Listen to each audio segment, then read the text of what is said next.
কুল in কুনতুম তুহিব্বুনাল্লাহ ফাত্তাবিউনি ইউহিব্বুকুমুল্লাহ ওয়া ইয়াগফির লাকুম যুনুবাকুম। আল্লাহ তাআলা ডাক দেয়া বলে, ও পয়গম্বর, আপনার উম্মতদেরকে জানাইয়া দিন, আপনার উম্মতদেরকে বলেন, যদি আমি আল্লাহ তাআলার ভালোবাসা পেতে চাই, তাহলে আপনার উম্মতেরা যেন আপনার সুন্নতের ইত্তেদাই করে। কার ইত্তেদাই করতে হবে? সুন্নতের ইত্তেদাই করতে হবে, রাসূলের। যদি করে তাহলে কি লাভে? আল্লাহ তাআলা ডাক দিয়ে বলেন, যদি আপনার সুন্নতের ইত্তেদাই করে, তাহলে আমি আল্লাহ তাআলা ওই বান্দাকে ভালোবাসতে শুরু করব। সুবহানাল্লাহ। আমি আল্লাহকে ওই বান্দাদের ভালোবাসতে হবে না, আমি আল্লাহ তাআলা ওই বান্দাকে ভালোবাসবো। শুধু তাই নয়, আল্লাহ তাআলা ডাক দেয়া বলে, আল্লাহু গফুরুর রহিম, আমি আল্লাহ তাআলা ওই বান্দার পেছনের জিন্দেগির গুনাহ মাফ করিয়া দিব। ভাইয়ারা, বন্ধুরা আমার, এই জন্য 5 মিনিটের ভিতরে আমি শেষ করতেছি। ছোট একটা মুখতাসার ঘটনা। আল্লাহ রসুলের জামানার মধ্যে এক ইহুদি যুবক আল্লাহ রসুলকে খুব ভালোবাসতেন, কিন্তু সে কালিমা গ্রহণ করে নাই, ইসলাম ধর্ম গ্রহণ করে নাই। কিন্তু রাসূলের প্রতি তার আদর ছিল, ভালোবাসা ছিল। প্রতিদিন যখন আল্লাহ রসুল, মায়ার নবী, দয়ার নবী আমার, যখন মসজিদে নবীর মধ্যে ঢুকত, ওই যুবক ফলো করে প্রতিদিন রসুলের পিছনে পিছনে যাইত। এমন প্রতিদিন যাওয়ার পরে আল্লাহ রসুলের জুতা মোবারক মুখের মধ্যে, বুকের মধ্যে লাগাইত, মুখে নিয়ে চুমা খাইত, চোখের মধ্যে লাগাইত। প্রতিদিন এমন করে আল্লাহ রসুল, মায়ার নবী, এই দৃশ্যটা প্রতিদিন দেখে। কিন্তু ইহুদের যুবকের মধ্যে ঈমান নাই, সে কালিমা ইসলাম ধর্ম গ্রহণ করে নাই। এমন প্রতিদিন করতে করতে হঠাৎ করে তাকাইয়া দেখে একদিন এই যুবকটা আসলো না। আল্লাহ রসুল ডাক দিয়া বলে, সাহাবীরা, একটা ইহুদি যুবক প্রতিদিন আমি যখন মসজিদে নববীর মধ্যে ঢুকি, আমার জুতাগুলো নিয়ে তার বুকের মধ্যে লাগাই, তার মুখের মধ্যে লাগাই। এত আদব! হতে পারে তার মধ্যে ঈমান নাই, কিন্তু তার মধ্যে আদব আছে। এই যুবক করে খোঁজ খবর নিয়ে দেখি, 3 দিন ধরে আজকে যুবকটার সঙ্গে আমার কোনো সাক্ষাৎ নাই। মায়ার নবী যখন এই কথা বলল, আল্লাহ রসুলের সাহাবীরা খোঁজ করা আরম্ভ করলো। ইহুদি যুবকের বাড়িতে গেল। বাড়িতে যাওয়ার পর তাকাইয়া দেখি ইহুদি যুবকটা মৃত্যু শয্যায় বিছানার মধ্যে পড়ে আছে। মায়ার নবীর কাছে এই খবর তৎক্ষণি চলে গেল। ডাক দেয়া বলে, ইয়া রাসূলুল্লাহ, ওগো মায়ার নবী, আপনার ইহুদি যুবক মুহাব্বতের মানুষ, সে তো মৃত্যু শয্যায় বিছানার মধ্যে পড়ে আছে। রাসূল ডাক দেয়া বলে, ও সাহাবীরা, হয়তো তার মধ্যে ঈমান নাই, কিন্তু তার মধ্যে আদব ছিল। আওয়াজ দিয়ে বলুন, কি ছিল? আদব ছিল। আদব আল্লাহর কাছে অত্যন্ত দামি জিনিস। শেখ সাদী রাহিমাহুল্লাহ বলেন, আমি পুরো পৃথিবী ঘোরার পরে একটা জিনিস উপলব্ধি করতে পারছি, কোন বান্দার মধ্যে যদি আদব না থাকে, আল্লাহকে কঠিন কালে পাওয়া সম্ভব না। এই জন্য আদব বড় জরুরি। আল্লাহ ডাক দেয়া বলে, যদি কোনো বান্দার মধ্যে আদব থাকে, সে যদি ইহুদিও থাকে, আমি আল্লাহ তাআলা এই আদবের বদৌলতে ইসলাম গ্রহণ করাইয়া, কালিমা পড়াইয়া, তারপরে আমি ডাক দিব, সুবহানাল্লাহ। আমারে মরণ, আমারে জিন্দেগি, আমারে জীবন, আমারে মরণ, আমারে জিন্দেগি, ইয়া ইলাহি, ইয়া ইলাহি, কবুল করো আমারে বন্দেগি, আমারে জীবন, আমারে মরণ, আমারে জিন্দেগি। সাদাকাল্লাহুল আযীম ওয়া সাদাকা রাসূলুহুন নাবিয়্যুল কারীম ওয়া নাহনু আলা যালিকা মিনাশ শাহিদিন ওয়াশ শাকিরিন ওয়ালহামদুলিল্লাহি রাব্বিল আলামিন। আলহামদুলিল্লাহ। মারকাজুল কোরআন শেখ জাকারিয়া মাদ্রাসা উদ্যোগে পুরস্কার বিতরণী অনুষ্ঠান ও ইসলাহি মাহফিলের সম্মানিত সভাপতি সাহেব, স্টেজে উপস্থিত আমার কলেজার টুকরা ওলামা ইকরাম, আমার সামনে বসা মুরব্বী বাজান, পর্দানিসীন মা বোনেরা, আল্লাহ তাআলার দরবারে শুকর যে মহান রব্বে কারীম এশারে জামাতে পড়ে দ্বীনি মজলিসে বসার তৌফিক দিয়েছেন। আল্লাহ তাআলা আমাদেরকে দয়া এবং মায়া দুনিয়ার সকল যাই জামালা থেকে মুকাফিকি করিয়া কোরআনের বাগানে বসার তৌফিক দিয়েছেন। এটা আমরা আমাদের শক্তির দ্বারাতে আমরা আসতে পারি না। আওয়াজ দিয়ে বলুন ঠিক কিনা? আল্লাহ দয়া করেছেন বিদায় আমরা আসতে পারছি। এই জন্য আমরা সকলেই অন্তঃস্থল থেকে রবের দরবারে কালিমাতুল শুকর আদায় করি, সকলে আওয়াজ দিয়ে পড়ি আলহামদুলিল্লাহ। আরও জোরে হৃদয় খুলে হৃদয়কে উজাড় করে আওয়াজ দিয়ে পড়ি আলহামদুলিল্লাহ। ভাইয়ারা বন্ধুরা আমার, সময় অল্প, এই জন্য অল্পটা আমি কথা বল, বিস্তারিত কথা না বলি। আমরা যে মজলিসে বসছি, আল্লাহ রসুলের হাদিসের ভাষ্য মোতাবেক দুনিয়ার কোনো জায়গার মধ্যে যখন কোরআন এবং হাদিসের আলোচনা করা হয়, এই দুনিয়ার জায়গাটা তখন দুনিয়ার কোনো জায়গা থাকে না, জান্নাতের বাগানে পরিণত হয়ে যায়। পড়েন সুবহানাল্লাহ। আমরা যে বসছি এটা কিসের বাগান বলেন তো? জান্নাতের বাগান। শুধু তাই নয়, এই মজলিসের প্রশংসা আল্লাহ রহমতের ফেরেশতারা আসমানে করতেছে। সুবহানাল্লাহ। তাহলে এই মজলিসটা কম দামি নাকি দামি? আরও জোরে জবান খুলে বলুন। এই জন্য আমাদের প্রশংসা রহমতের ফেরেশতারা আসমানে করতেছে। আল্লাহ রসুল বলেন, যে জায়গার মধ্যে কোরআন এবং হাদিসের আলোচনা করা হয়, সেই জায়গাটা চারপাশে আল্লাহর আসমানের রহমতের ফেরেশতারা বেষ্টন করিয়া রাখেন। শুধু তাই নয়, এমনভাবে বেষ্টন করেন একজনের কাঁধে ভর করে আরেকজন জায়গা থাকে না। এরকম করতে করতে মাওলার আসমান পর্যন্ত পৌঁছে যায়।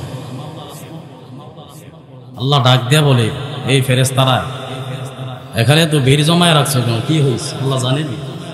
জানার পর আল্লাহ জিজ্ঞাসা করে, কারণ বান্দাদের প্রশংসা ফেরেশতাদের মুখ থেকে আল্লাহ শুনতে ভালো লাগে, মজা পায়। এই জন্য ফেরেশতাদেরকে বলে, যে মাঠের মধ্যে কি হচ্ছে, রহমতের ফেরেশতারা ডাক দেয়া বলে, আল্লাহ এই মাহফিলের মাঠের মধ্যে আপনার নামে প্রশংসা করতেছে। আল্লাহ তাআলা ডাক দেয়া বলেন, ও ফেরেশতাদের দল, এই মাঠের মধ্যে মানুষ বৈশা বৈশা কি করতেছে? ফেরেশতারা আল্লাহকে ডাক দেয়া বলে, আল্লাহ এই মাহফিলের মাঠের মধ্যে বৈশা বৈশা আপনার কিছু সংখ্যক গুনাহগার বান্দার আপনার নামে গুণগান গাইতেছে। আল্লাহ তাআলা ডাক দেয়া বলে, ও ফেরেশতাদের দল, এই বান্দারা কি আমাকে দেখছেন? বলে, আল্লাহ আপনাকে দেখে নাই, তাহলে আমার পরিচয় কোথায় থেকে পাইছে? আল্লাহু আকবার। আমার পরিচয় কোথায় থেকে পাইছে? আল্লাহর রহমতের ফেরেশতারা ডাক দেবে, আল্লাহ এই বান্দারা আপনার পরিচয় কোরআন থেকে পাইছে। আপনার পরিচয় কোরআন থেকে পাইয়া পাইয়া গুনাহগার বান্দারা না ঘুমাইয়া টেলিভিশনের সামনে না সময় লাগাইয়া মাহফিলের ফ্যান্ডেলের নিচে বৈশা বস। আল্লাহ তাআলা ডাক দেয়া বলে, ও ফেরেশতাদের দল, ওরা কি জান্নাত দেখছেন? বলে, আল্লাহ জান্নাত দেখে নাই। বলে, জাহান্নাম দেখছেনি? বলে, আল্লাহ ওরা জাহান্নামও দেখে নাই। বলে, জান্নাত যদি দেখতো তাহলে কি করতো? জাহান্নাম যদি দেখতো তাহলে কি করতো? আল্লাহ তাআলা রহমতের ফেরেশতারা ডাক দেয়া বলে, আল্লাহ যদি আপনার বান্দা বান্দিরা আপনার জান্নাত দেখতো, জাহান্নাম দেখতো, খানা ঘুম বাদ দিয়া 24 ঘন্টা আপনার কুদরতি পায়ে ইবাদতের মধ্যে লিপ্ত হয়ে থাকতো। আল্লাহ তাআলা ডাক দিয়ে বলে, ও রহমতের ফেরেশতাদের দল,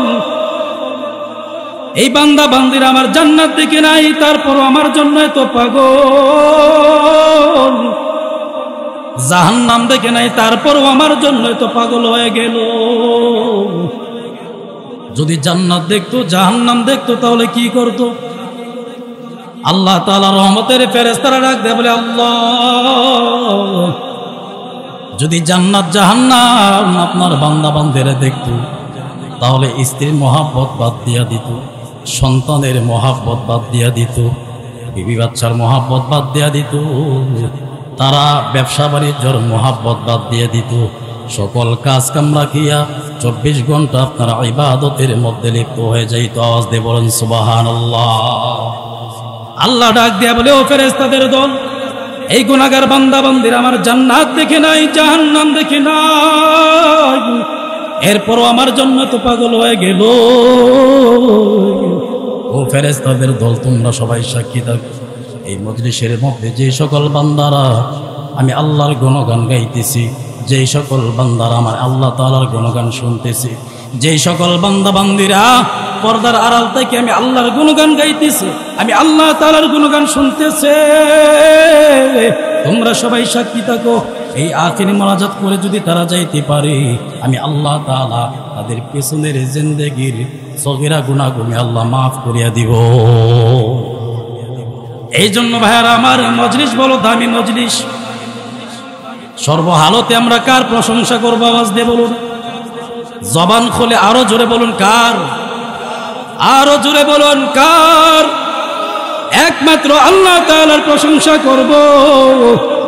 আল্লাহ ডাক দেয়া বলে, যখন আমার বান্দা বান্দিরা আমি আল্লাহ তাআলার নাম নেই, তখন আমি আল্লাহ তাআলা কুদরতি নজর দিয়ে ওই বান্দাদের জবানের দিকে তাকাইয়া থাকি। আল্লাহ তাআলা ডাক দিয়ে বলো, বান্দাদের দল, মাকে মা বলিয়া ডাক দিলে মার কলিজা ঠান্ডা হয়ে যায়, বাবাকে বাবা বলিয়া ডাক দিলে বাবার কলিজা ঠান্ডা হয়ে যায়। আমি আল্লাহ তাআলা কুদরতি নজর দিয়ে বান্দাদের দিকে তাকাইয়া থাকি, কখন আমার বান্দারা আমি আল্লাহকে একবার আল্লাহ বলিয়া ডাক দিবে। কোন সময় যদি মুখ ফসকে একবার আল্লাহ বলিয়া ডাক মারে, আমি আল্লাহ তাআলা ওই বান্দার প্রতি এত রাজি আর খুশি হয়ে যাই, ডাক দিতে দেরি, আমি আল্লাহ তাআলা জবাব দিতে এক মুহূর্তের জন্য দেরি করি না।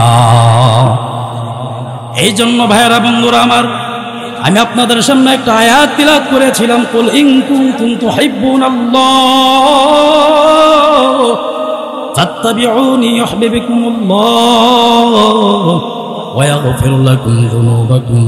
আল্লাহ তাআলা ডাক দেয়া বলে, ও পয়গম্বর, আপনার উম্মতদেরকে জানাইয়া দিন, আপনার উম্মতদেরকে বলেন, যদি আপনার আমি আল্লাহ তাআলার ভালোবাসা পেতে চাই, তাহলে আপনার উম্মতেরা যেন আপনার সুন্নতের ইত্তেদাই করে। কার ইত্তেদাই করতে হবে?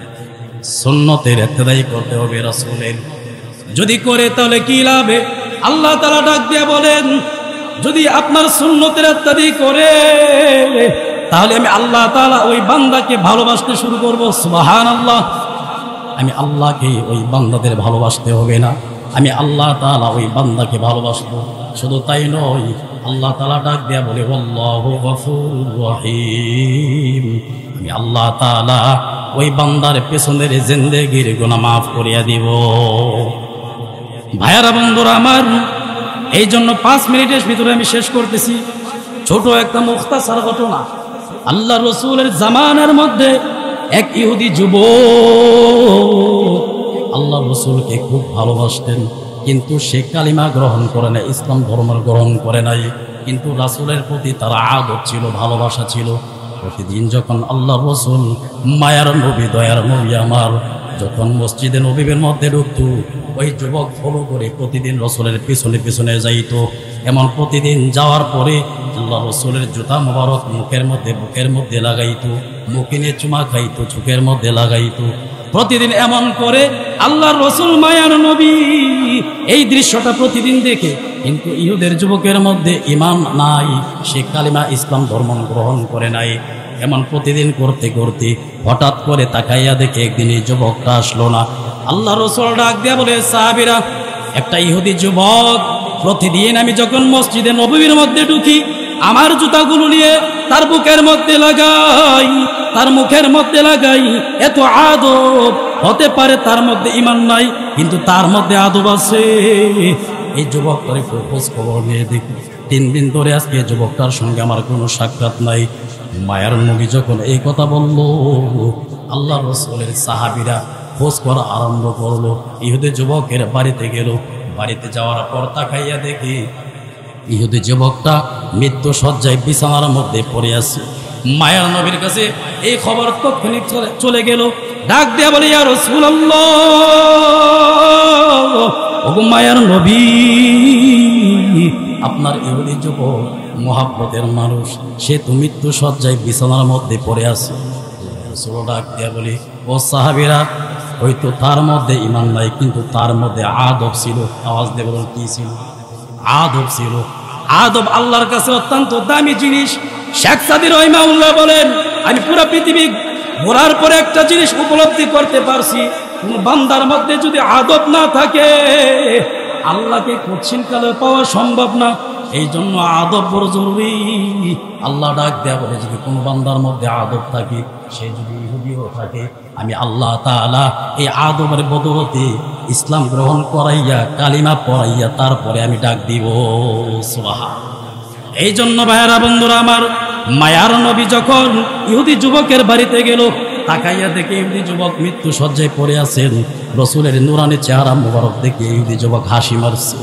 মনে মনে বলতেছি, ওগো মায়ার নবী, আপনার অপেক্ষার মধ্যেই ছিলাম, আপনি আমার বাড়িতে তাশরিফ আনছেন। যখন কান্না করিয়া দিল, আল্লাহ রসুল ডাক দিয়ে বলে, যুবক, আমি বুঝতে পারছি তুমি কিসের জন্য কান্না করতেছো, কিন্তু আমার হাতে কোনো সময় নাই। এখন এই হাতটা বাড়াইয়া দিলাম, যদি হাতের মধ্যে হাত রাখিয়া কালিমা পড়ে মুসলমান হতে পারো, আমি রসুল তোমাকে জান্নাতে না নিয়া আমি রসুল জান্নাতে যাইব না। পড়েন সুবহানাল্লাহ। ভাইরা বন্ধুরা আমার, সময় সংক্ষিপ্ত। আল্লাহ রসুলের হাতের মধ্যে হাত রাখার আগে বাবার অনুমতি ইহুদি যুবক নিয়েছে, তার মধ্যে আদব ছিল। বাবার অনুমতি নেওয়ার পর ইহুদি যুবক যখন বাবা বোঝা ভালাইছে যে না, আমার সন্তান আমি যদি অনুমতি না দেই সে কালিমা গ্রহণ করবে না, বাবা বলছে, ছেলে বুঝে ফেললাম, আমি অর্ডার দিয়ে দিলাম, রসুলের হাতের মধ্যে হাত রাখিয়ে কালিমা পড়ে মুসলমান হয়ে যাও। এবার সঙ্গে সঙ্গে ইহুদি যুবক আল্লাহ রসুলের দিকে হাত বাড়াইয়া কালিমা পড়ে মুসলমান হয়ে গেছে। পড়ে সুবহানাল্লাহ। ভাইয়েরা বন্ধুরা আমার, এই জন্য একটু আলোচনা করলাম আদবের বিষয় নিয়ে। আমাদের মধ্যে সর্বপ্রথম কি থাকতে হবে বলেন? আদব থাকতে হবে। আজকে মার সঙ্গে মেয়ে বেয়াদবি করতেছে, উস্তাদের সঙ্গে ছাত্ররা বেয়াদবি করতেছে। এই জন্য আজকে আমাদের এই অবস্থা। যদি আল্লাহকে পাইতে চাই, সর্বপ্রথম কি লাগবে বলেন তো? আদবওয়ালা জিন্দেগি গঠন করতে হবে। আল্লাহ সকলকে, সর্বপ্রথম আমাকে আদবওয়ালা জিন্দেগি গঠন করা তৌফিক দান করুক। সকলে বলি আমিন। ওয়া আখিরু দাওয়ানা আলহামদুলিল্লাহি।